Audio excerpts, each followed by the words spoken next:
大家好，我係中原地產如心分行 Fleming，今日同大家介紹咧就係一個海天豪園嘅低層兩房。咁呢個單位咧就係607尺嘅，咁啊非常之大嘅兩房。好啦，我哋指地望望得去先。我哋而家身處咧就係海天豪園嘅一個低層 H7 單位啦。咁上面即係607尺嘅，入到嚟咧就係一個日字廳嘅設計啦。我哋而家首先望望廚房嘅位置，廚房入到嚟之後咧就係一個小小嘅轉角位嘅一個間隔啦，咁所以咧，其實有個好處嘅就係咧多角啊，多嗰啲轉角位咧，就會收埋啲櫥櫃咧，就比較好用，用盡晒唔同嘅空間，亦都可以咧企得多啲嘅人數喺度煮嘢食啊。咁啊入到嚟之後咧，咁首先我哋會見到一個係飯廳位，咁啊飯廳位置嚟講咧，呢一度就係一個擺咗一個可以擴闊嘅餐台同埋凳啦。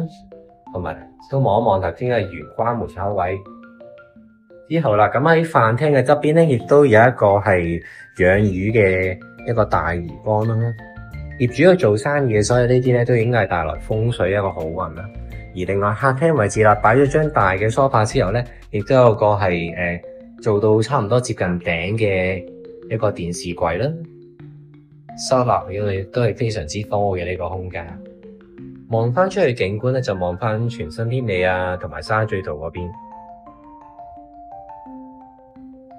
好啦，之後咧，我哋睇下第一間房。第一間房嚟講咧，咁啊，因為都面積大啊，就算呢間細房嚟講咧，都差唔多可能係有啲單位嘅主人房咁大。擺咗張一個3尺半床之後啦，左邊就擺到個大嘅一個衣櫃，而另外咧亦都擺到張大書台。咁你見到書台咧都3格紅櫃啊。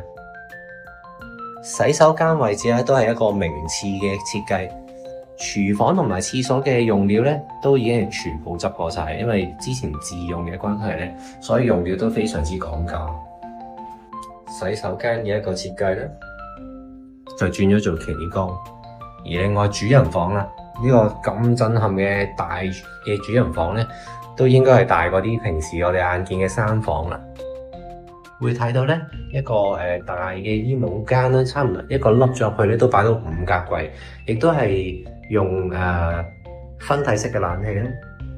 呢度啦，相信都擺咗一個6尺床，甚至乎5尺床都可以做到3邊落床啦。咁望翻出嚟嘅景觀咧，非常之開揚。我哋調轉再望多次啦。